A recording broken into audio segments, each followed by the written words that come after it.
ನಮಸ್ಕಾರ ವೀಕ್ಷಕರೇ, ಪಾಕಶಾಸ್ತ್ರ ಚಾನಲ್ಗೆ ಸ್ವಾಗತ. ನಾನು ಬೆಳಗಿನ ಬ್ರೇಕ್ಫಾಸ್ಟಿಗಾಗಿ ಒಂದು ಉಪ್ಪಿಟ್ಟನ್ನು ತುಂಬ ಸಿಂಪಲ್ಲಾಗಿ ಟೇಸ್ಟಿಯಾಗಿ ಮಾಡಿ ತೋರಿಸ್ತಾ ಇದ್ದೆ. ಇದು ಮಾಮೂಲಿ ಉಪ್ಪಿಟ್ಟಂತೂ ಅಲ್ಲ. ಇವಳೇನೋ ಉಪ್ಪಿಟ್ಟು ಮಾಡಿ ತೋರಿಸ್ತಾ ಇದ್ದಾಳೆ, ಎಲ್ಲರಿಗೂ ಬರುತ್ತೆ, ಇದೊಂದು ರೆಸಿಪಿ ಅಂತ ಹಾಕ್ತಾರೆ ಅಂದ್ಕೊಳ್ಬೇಡಿ. ತುಂಬ ಈಸಿಯಾಗಿಯೇ ನಾನು ಮಾಡ್ತಾ ಇರೋದು. ನೀವು ಪಟ್ಟಂತ ಮಾಡ್ಕೊಳ್ಬೋದು. ಹಾಗೆ ಟೇಸ್ಟು ಸೂಪರಾಗಿರುತ್ತೆ. ಉಪ್ಪಿಟ್ಟೇ ಇಷ್ಟನೇ ಇಲ್ಲ ಅನ್ನೋರಿದ್ರೂ ಈ ರೀತಿ ನೀವು ಮಾಡಿಕೊಡಿ, ತುಂಬ ಇಷ್ಟಪಟ್ಟು ತಿಂತಾರೆ. ತುಂಬ ಟೇಸ್ಟಿಯಾಗಿ ಬರುತ್ತೆ ಇದು. ವಿಡಿಯೋನ ಪೂರ್ತಿಯಾಗಿ ನೋಡಿ, ಹಾಗೆ ಇನ್ನೊಬ್ರಿಗೂ ಶೇರ್ ಮಾಡಿ, ಲೈಕ್ ಮಾಡಿ, ಸಪೋರ್ಟ್ ಮಾಡಿ. ನನ್ನ ಚಾನಲನ್ನು ಫಸ್ಟ್ ಟೈಮ್ ನೋಡ್ತಾ ಇದ್ದರೆ ಸಬ್ಸ್ಕ್ರೈಬ್ ಮಾಡ್ಕೊಳ್ಳಿ. ನಾನಿಲ್ಲಿ ಉಪ್ಪಿಟ್ಟು ಮಾಡಲಿಕ್ಕೆ ಈಗ ಏನೇನು ತೊಗೊಂಡಿದ್ದೆ ಅಂದರೆ, 1 ಗ್ಲಾಸ್ ಆಗೋಷ್ಟು ರವೆ, ಸಣ್ಣ ಗ್ಲಾಸಲ್ಲಿ 1 ಗ್ಲಾಸ್ ಆಗೋಷ್ಟು ರವೆಯನ್ನು ತೊಗೊಂಡಿದ್ದೆ. ಅದು ನಿಮ್ಮ ಪ್ರಮಾಣ ಎಷ್ಟು ನೋಡ್ಕೊಂಡು ನೀವು ತಗೊಳ್ಬೋದು.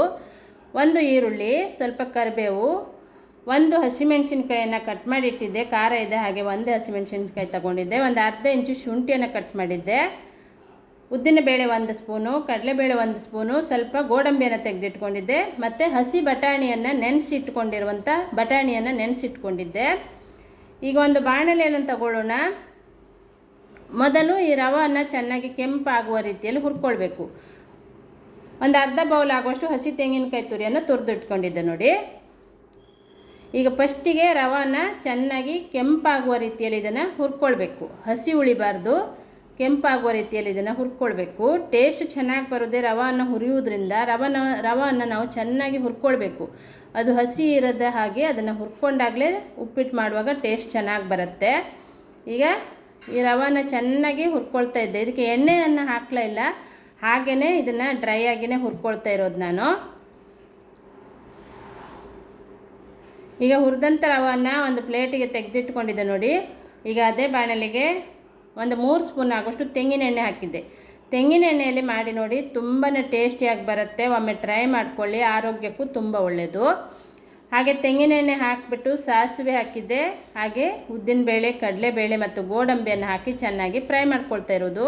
ಅದು ಫ್ರೈ ಆಗ್ತಾ ಇದ್ದಂಗೆ ಈರುಳ್ಳಿ, ಹಸಿಮೆಣಸಿನ್ಕಾಯಿ ಮತ್ತು ಶುಂಠಿ, ಕರಿಬೇವನ್ನು ಹಾಕಿದ್ದೆ. ಚೆನ್ನಾಗಿ ಅದನ್ನು ಕೂಡ ಫ್ರೈ ಮಾಡ್ಕೊಳ್ಳೋಣ.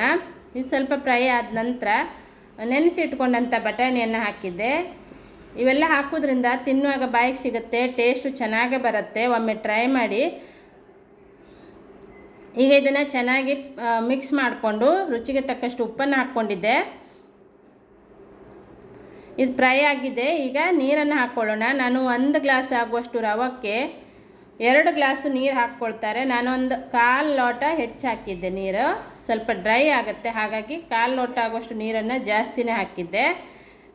2/4 ಲೋಟ ನೀರನ್ನು ಹಾಕಿದ್ದೆ ನಾನಿಲ್ಲಿ. ಇದನ್ನು ಚೆನ್ನಾಗಿ ಕುದಿಸ್ಕೊಳ್ಳೋಣ. ಈಗ ಬಾಣಲೆಯಲ್ಲಿನೇ ಕುದಿಸ್ಕೊಳ್ಬೇಕು ಚೆನ್ನಾಗಿ. ಇದಕ್ಕೆ ನೀವು ಸ್ವೀಟ್ ಬೇಕನ್ನಿಸಿದರೆ ಸಕ್ಕರೆನ ಹಾಕ್ಕೊಳ್ಬೋದು. ನಾನಿಲ್ಲಿ ಸಕ್ಕರೆನ ಹಾಕಲಿಲ್ಲ. ಈಗ ಕುದಿಯುತ್ತಿರುವ ನೀರಿಗೆ ನಾನಿಲ್ಲಿ ಹಸಿ ತೆಂಗಿನಕಾಯಿ ತುರಿಯನ್ನು ತುರಿದಿಟ್ಕೊಂಡಂಥ ತೆಂಗಿನಕಾಯಿ ತುರಿಯನ್ನು ಹಾಕಿದ್ದೆ. ಚೆನ್ನಾಗಿ ನೀರನ್ನು ಕುದಿಸ್ಕೊಳ್ಬೇಕು. ಈಗ ಇದನ್ನು ಮುಚ್ಚಿ ಇದನ್ನು ಚೆನ್ನಾಗಿ ಕುದಿಸ್ಕೊಳ್ಳೋಣ. ಮುಚ್ಚೋದ್ರಿಂದ ಬೇಗನೆ ಕುದಿಯುತ್ತೆ, ಹಾಗಾಗಿ ಮುಚ್ಚಿಬಿಟ್ಟು ಇದನ್ನು ಕುದಿಸ್ಕೊಳ್ತಾ ಇದ್ದೆ. ಈಗ ನೀರು ಕುದೀತಾ ಇದೆ ನೋಡಿ. ಈಗ ರವೆಯನ್ನು ಹಾಕ್ಕೊಳ್ತೇನೆ ನಾನು. ಈ ರೀತಿ ಹುರಿದು ಹಾಕೋದ್ರಿಂದನೂ ಗಂಟಾಗಲ್ಲ ರವೆ ಕೂಡ. ನಾವೀಗ ಹಾಕಿದ ತಕ್ಷಣ ಅದನ್ನು ತಿರು ಹಾಕ್ಕೊಳ್ಬೇಕು ಅನ್ನೋದಿಲ್ಲ, ಗಂಟಾಗೋದಿಲ್ಲ ರವೆ. ಈಗ ಸ್ವಲ್ಪ ಕೈ ಆಡಿಸ್ಕೊಂಡು ಅದನ್ನು ಮತ್ತೆ ಮುಚ್ಚಿಬಿಟ್ಟು ಬೇಯಿಸ್ಕೊಂಡ್ರೆ ಚೆನ್ನಾಗಿ ರವೆ ಎಲ್ಲ ಇಂಗಿಕೊಂಡು ಉಪ್ಪಿಟ್ಟು ರೆಡಿ ಆಗುತ್ತೆ ವೀಕ್ಷಕರೇ. ತುಂಬ ಸಿಂಪಲ್ಲಾಗಿ ನಾನು ಮಾಡಿ ತೋರಿಸಿದೆ. ಒಮ್ಮೆ ನೀವು ಇದನ್ನು ಟ್ರೈ ಮಾಡ್ಕೊಳ್ಳಿ, ಹಾಗೆ ಇನ್ನೊಬ್ರಿಗೂ ಶೇರ್ ಮಾಡಿ. ಲಾಸ್ಟಲ್ಲಿ ಕೊನೆಯಲ್ಲಿ 1 ಸ್ಪೂನ್ ಆಗೋಷ್ಟು ತುಪ್ಪವನ್ನು ಹಾಕಿದ್ದೆ. ತುಪ್ಪ ಟೇಸ್ಟಿಗಾಗಿ ಹಾಕ್ತಾ ಇರೋದು. ತುಪ್ಪ ಇದ್ರೂ ಹಾಕ್ಕೊಳ್ಬೋದು, ಇಲ್ಲಾಂದ್ರೂ ಆಗುತ್ತೆ. ಈಗ ತುಪ್ಪ ಹಾಕ್ಬಿಟ್ಟು ಚೆನ್ನಾಗಿ ಮಿಕ್ಸ್ ಮಾಡಿಕೊಂಡು ಇದನ್ನು ಮುಚ್ಚಿಬಿಟ್ರೆ ಚೆನ್ನಾಗಿ ಆ ರವೆ ಎಲ್ಲ ಹಿಂಗೆ ಬಿಡುತ್ತೆ, ಇನ್ನೂ ದೊಡ್ಡದಾಗುತ್ತೆ. ಆವಾಗ ಉಪ್ಪಿಟ್ಟು ಚೆನ್ನಾಗಿ ಅರಳಿಕೊಳ್ಳುತ್ತೆ. ನೋಡಿದ್ರಲ್ಲ ಎಷ್ಟು ಸಿಂಪಲ್ಲಾಗಿ ಟೇಸ್ಟಿಯಾಗಿರುವಂಥ ಉಪ್ಪಿಟ್ಟು ರೆಡಿಯಾಗಿದೆ. ನೀವು ಒಮ್ಮೆ ಇದನ್ನು ಟ್ರೈ ಮಾಡಿ, ಹಾಗೆ ಕಮೆಂಟ್ ಬಾಕ್ಸಲ್ಲಿ ಕಮೆಂಟನ್ನು ಬರ್ತಿಸಿ. ನನ್ನ ಚಾನಲನ್ನು ಫಸ್ಟ್ ಟೈಮ್ ನೋಡ್ತಾ ಇದ್ದರೆ ಸಬ್ಸ್ಕ್ರೈಬ್ ಮಾಡ್ಕೊಳ್ಳಿ. ಪಕ್ಕದಲ್ಲೇ ಇರುವಂಥ ಬೆಲ್ ಬಟನನ್ನು ಕ್ಲಿಕ್ ಮಾಡಿದರೆ ನಾನು ಯಾವುದೇ ಒಂದು ರೆಸಿಪಿಯನ್ನು ಅಪ್ಲೋಡ್ ಮಾಡಿದಾಗ ಅದರ ನೋಟಿಫಿಕೇಷನ್ ಫಸ್ಟ್ ನಿಮಗೆ ಬರುತ್ತೆ.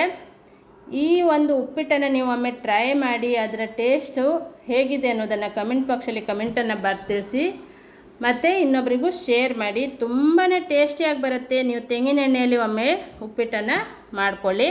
ನಮ್ಮ ಉಡುಪಿ ಕುಂದಾಪುರದಲ್ಲಿ ತೆಂಗಿನೆಣ್ಣೆಯಲ್ಲೇ ಎಲ್ಲ ಆಹಾರವನ್ನು ತಯಾರು ಮಾಡ್ತಾರೆ. ತುಂಬಾ ಆರೋಗ್ಯಕ್ಕೂ ಒಳ್ಳೆಯದು, ತುಂಬಾ ಟೇಸ್ಟ್ ಕೂಡ ಹೌದು.